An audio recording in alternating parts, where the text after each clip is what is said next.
कि आपने ना यूज किस तरह से करना है बेस्ट फॉन्ट। हमने प्रिंसिपल पढ़े, हमने जो उसके अंदर मुख्तलिफ टर्म्स थी वो पढ़ी, फिर हमने जो पार्ट्स की नेमिंग है वो पढ़ ली। अब जो सबसे मेन काम है ना वो ये है कि आपने उस फॉन्ट को यूज किस तरह से करना है जो बेस्ट फॉन्ट है। ठीक है, तो मैं कुछ चीजें आपको बता देता हूँ। सबसे पहली चीज जो है ना वो है रिस्पेक्ट योर रीडर। ठीक है, रिस्पेक्ट का मतलब आपको मतलब तुझे पता ही है क्या होता है। मतलब ना ये है कि जो आपका रीडर है ना उसको रिस्पेक्ट देनी है आपने, कि वो जो चीज आप बना रहे हैं ना वो क्या हो, वो लिजिबल भी हो और रीडेबल भी हो। ठीक है, और आसानी से रीडेबल हो। फॉर एग्जांपल आपसे कोई डॉक्यूमेंट दे देते हैं पढ़ने के लिए, और वो आपका डॉक्यूमेंट जो है वो पढ़ने के बाद बहुत मतलब ना अजीब फील करता है, थक जा, कुछ लिखा इस तरह से हुआ है, कोई टाइपोग्राफी इस तरह से यूज हुई है। इसका मतलब ये है कि आप अपने अपने रीडर की रिस्पेक्ट नहीं की, क्योंकि जो आप है ना आपने तो उस डिजाइन को बना दिया, आगे जो रीडर है ना उसने उसे पढ़ना है या उसने उसे क्या करना है। मतलब आपने अगर किसी जगह पोस्ट भी की है ना उसे, तो आपने अगर इस तरह की आपने एक अजीब सी चीज जो है ना वो पोस्ट कर दी है, उसका ये मतलब है कि जो लोग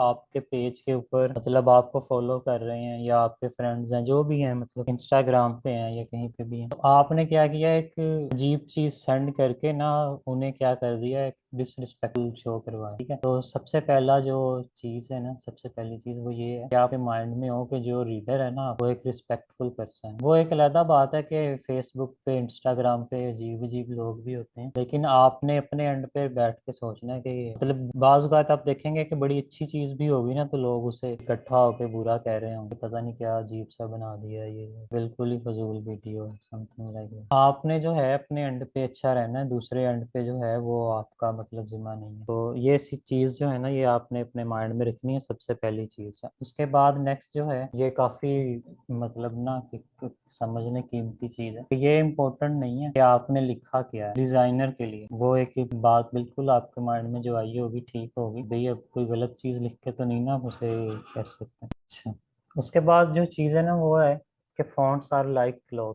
फॉर एग्जांपल जिस तरह से हमने कभी किसी शादी पे जाना होता है ना तो वो हम हमारी एक ड्रेसिंग अलहदा से होती है। ऑफिस जाना होता है उस वक्त जो हमारी ड्रेसिंग है वो और होती है। यूनिवर्सिटी जाना होता है उस वक्त और होती है। मतलब ना वो एक हर चीज जो है ना वो एक सर्कमस्टांसिस के लिहाज से ही हम मतलब उसे कर रहे हो। फॉर एग्जांपल एक्सरसाइज करनी है आपने तो आप जो है वो दूसरे कपड़े पहनेंगे। इसी तरह जो फॉन्ट्स है ना उनकी नेचर भी वैसे ही है, जो फॉन्ट्स की चॉइस होती है ना वो भी वैसे ही होती है। फॉर एग्जांपल किसी जगह पे हमें डेकोरेट फॉन्ट्स चाहिए होता है, किसी जगह पे जो फॉर्मल चीज है उसमें फॉर्मल चाहिए होता है। इस तरह से ना अपने फॉन्ट्स को भी चूज कर रहे हैं। अब इसमें जो मेजर चीज आएगी ना जो आपको मतलब आपके माइंड में आएगी कि सेरिफ करें या सैन सेरिफ करें, तो उससे फर्क नहीं पड़ता। कुछ सेरिफ जो हैं वो भी बहुत ज्यादा फॉर्मल हैं और कुछ सेरिफ जो हैं वो फॉर्मल नहीं भी होते। और उसके बाद जो है सैन सेरिफ्स हैं उनके साथ भी इसी तरह से स्क्रिप्ट्स जो है ना वो फॉर्मल नहीं समझी जाती, बस ये आपने माइंड में रखना है। और जो एक कॉमिक लिखने के लिए ना एक स्क्रिप्ट होती है वो आप देखेंगे ना उससे पता चल जाएगा आपको,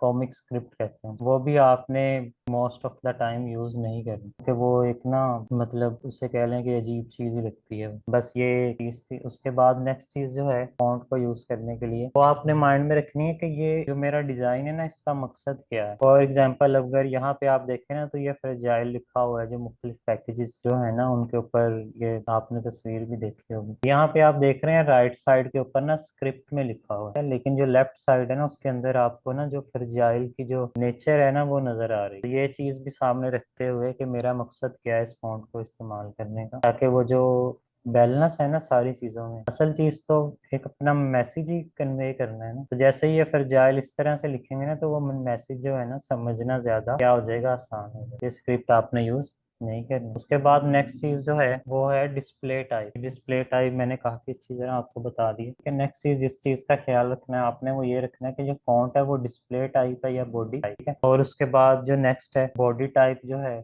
उसका भी मैंने आपको बता दिया, उसका ख्याल रखना है इन दो चीज़ों। तो हेडिंग्स जो है ना वो ज़्यादातर हम एक ऐसा फॉन्ट इस्तेमाल करके देते हैं जो क्या हो डिस्प्ले टाइप हो, और जो बाकी हम लिखते हैं बीच में टेक्स्ट वगैरह वो हम लिखते हैं बॉडी टाइप, और इसलिए लिखते हैं ताकि वो क्या हो इजी टू रीड हो। अच्छा, अब ना यहाँ पे एक कंफ्यूजन है। क्या कंफ्यूजन है भला? सर आप बता दें। अच्छा, इसमें ये है कि जिस तरह मैंने आपको बताया ना बॉडी टाइप यूज़ कर लें, टेक्स्ट टाइप यूज़ कर लें, कंफ्यूजन इसमें ये हो गया ना, बहुत सारे फ़ॉन्ट हैं जो बॉडी टाइप है, इसी तरह बहुत सारे फ़ॉन्ट हैं जो क्या है डिस्प्ले टाइप। तो इसके अंदर ना आप कंफ्यूज हो जाएंगे कि इसमें से कौन सा मतलब फ़ॉन्ट इस्तेमाल करें, ठीक है। या बाज़-औक़ात डिज़ाइन बनाते वक्त क्या होता है, इस तरह से होता है कि जब आप टाइपोग्राफी यूज कर रहे हैं ना, कोई एक सिंगल फॉन्ट जो है ना चूज करना काफी मुश्किल हो जाता है। उस वक्त आपने क्या करना है, वर्क हॉर्स टाइपफेस जो है ना उसे यूज करना है। अब वर्क हॉर्स टाइपफेसेस कौन कौन से हैं उसकी कुछ एग्जांपल्स जो हैं वो मैं दिखा देता हूँ आपको। म्यूजियो एक जो है वो टाइपफेस फैमिली है, ये आप यूज कर सकते हैं। बात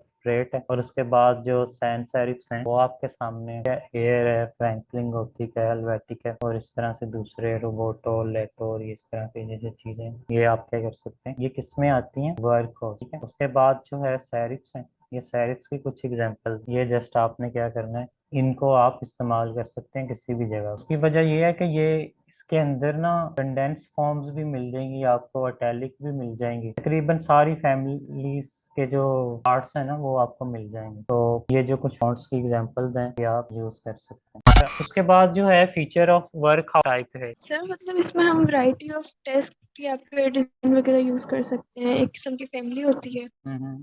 मतलब वैरायटीज होती हैं इसमें काफी डिजाइन वगैरह की। अच्छा, इसमें इस तरह से है कि ना बहुत सारे टाइप फेसेस इस तरह से हैं जो ना आपको ऑन स्क्रीन जो है वो बिल्कुल ठीक नजर आ रहे होंगे, ठीक है, जब आप डॉक्यूमेंट आपने स्क्रीन पे बनाया ना। लेकिन जब आप प्रिंट करेंगे ना उसे, तो उसके बहुत सारे पार्ट्स जो हैं वो प्रिंटिंग के दौरान मतलब इस तरह से प्रिंट होंगे कि वो सही तरह से नजर नहीं आए। शायद कभी आपका इस तरह से एक्सपीरियंस हुआ है कभी इस तरह से एक्सपीरियंस कि आपने कोई पेज पढ़ा, उस पे वो वर्ड्स आपको ठीक तरह से पढ़े नहीं जा रहे। सर वर्ड्स का तो नहीं हुआ, लेकिन पिक्चर्स वगैरह थोड़ी सी मतलब नहीं दिखाई देती सही से, सही। मतलब प्रिंट सही नहीं आता, वर्ड्स में कुछ डिस नजर आता है। तो जो वर्क टाइप फेस है ना उसका मतलब ये है कि ऐसा टाइप फेस जो ऑन स्क्रीन भी आपको बिल्कुल सही नजर आए, और जब आप उसे प्रिंट करें ना तब भी वो क्या हो, बिल्कुल ठीक नजर आए। मतलब अगर वर्ड्स को आप जरा कंडेंस कर देते हैं ना तो वो ना आपको स्क्रीन पे जरा बेहतर नजर आ सकते हैं, लेकिन जब आप उसे प्रिंट करेंगे ना उस वक्त वो वर्ड है ना वो एक मतलब जैसे रेक्टेंगल टाइप नहीं होता उस तरह सा नजर आना शुरू हो जाएगा। मतलब ना वो पढ़ा नहीं जाएगा इतनी आसानी से। पढ़ा तो मतलब पढ़ लेंगे आप, लेकिन मेरे कहने का ये मतलब है कि ज्यादा अगर मटेरियल होगा ना तो आपकी आंखें क्या होंगी, थक जाएंगी। तो वर्क हाउस टाइप फेस जो है वो ऐसा टाइप फेस होगा जो प्रिंट में भी बिल्कुल ठीक नजर आए, और जो बिल्कुल सामने अगर आपके स्क्रीन पे हो, मोबाइल की स्क्रीन पे, लैपटॉप की या किसी भी डिजिटल चीज की, तो वर्क हाउस टाइप फेस जो है वो बिल्कुल सही नजर आएगा। और इसके फीचर्स क्या हैं, फीचर पहला यही होगा कि जो एक्स हाइट है ना उसकी वो क्या हो, ज्यादा से ज्यादा हो, ठीक है, एक्स हाइट क्या हो, ज्यादा हो। फिर उसके बाद क्या हो, रिकॉग्नाइजेबल लेटर फॉर्म्स हो। मतलब लेटर फॉर्म्स अजीब ना हो, कि जो मतलब रिकॉग्नाइजेबल का मतलब ये होता है कि जो आपकी माइंड के अंदर जो हिस्ट्री है ना चीज़ों की उससे मैच होता हो, ठीक है। उसके बाद क्या, लिजिबल एट वेरियस साइजेस। लिजिबल का मतलब आपको पता ही है कि आपको सही नज़र आना चाहिए मुख्तलिफ साइजेस के अंदर। बस ये तीन फीचर्स थे इसके। अच्छा, उसके बाद ना ये थोड़ा सा देखें यहाँ पे कि यहाँ पे जो ओपननेस है ना इन वर्ड्स की वो ज्यादा है। फॉर एग्जांपल अगर आप इस ओ को देखें ना, ओ के अंदर एक वाइड एरिया है as compared to this one, ठीक है। तो ये दोनों के अंदर ना मतलब एक काफी डिफरेंट है। तो यहाँ पे स्क्रीन पे तो नजर आ रहे हैं आपको, लेकिन अगर जब आप इसे प्रिंट करेंगे ना और ओपननेस क्या होगी, कम हो जाएगी, तो उस वक्त उस प्रिंट के अंदर उसे देखना थोड़ा सा मुश्किल होगा, ठीक है। फिर उसके बाद अगर आप देखें इसे कंट्रास्ट, तो कंट्रास्ट अगर यहाँ पे देखें ना ये बिल्कुल सेम ही आपको नजर आ रही है पूरी बॉडी जो है, ठीक है। लेकिन यहाँ पे आप देखें तो ना इसके लेटर के कुछ पार्ट, जैसे ये ओ है, ओ की ये जो लेफ्ट और राइट साइड है ये बिल्कुल क्या है, तकरीबन सेम ही है। लेकिन ये जो नीचे वाली चीज है ना ये क्या हो गई है, काफी थिन हो गई है, ठीक है। तो उससे क्या होगा, जब ये प्रिंट होगा ना तो हो सकता है ये प्रिंटिंग के दौरान ये चीज प्रिंट ही ना हो, लेकिन हो जाती है, लेकिन वो इतनी बारीक सी प्रिंट होगी, ठीक है। तो अगर मतलब मटेरियल ज्यादा होगा ना तो उसे देखने में क्या होगा, थोड़ा सा मतलब क्या कह लें, उसे मुश्किल होगी। फिर उसके बाद जो है ये मतलब थोड़ी सी बारीक सी चीज़ है, कॉम्प्लेक्स सी, तो आप भी कोशिश कीजिएगा इसे समझने की ना। तो मेरा से जितना एक्सप्लेन हो रहा है मैं आपको बता रहा हूँ। उसके बाद जो ये स्केलेटन है, स्केलेटन के अंदर अगर आप देखें ना तो इसमें भी कुछ डिफरेंस आपको नजर आएगा। फॉर एग्जांपल यहाँ पे अगर आप देखें कि ये जो सेरिफ्स हैं इसके साथ, ठीक है, ये सेरिफ्स नजर आ रहे हैं और यहाँ पे जो सेरिफ्स हैं वो नहीं है, ठीक है। ये भी चीज जो है क्या करती है, टेक्स्ट की लीजिबिलिटी जो है उसके ऊपर इफेक्ट करती है या नहीं करती? लास्ट टाइम मैंने बताया भी था। सर करती है। नहीं करती। लास्ट टाइम हमने वो पैराग्राफ का फॉन्ट नहीं था चेंज किया, आपने खुद ही कहा था सर नहीं हो रही, याद आया? Yes sir. तो यहाँ पे ना मतलब बात बताने का ये मकसद है कि जो सेरिफ्स है ना उनकी डिफरेंट टाइप्स जो हैं, ठीक है, वो आपको हेल्प कर सकती हैं एक ऐसा मतलब टाइप फेस चूज करने में जो क्या होगा, एलिजिबल होगा।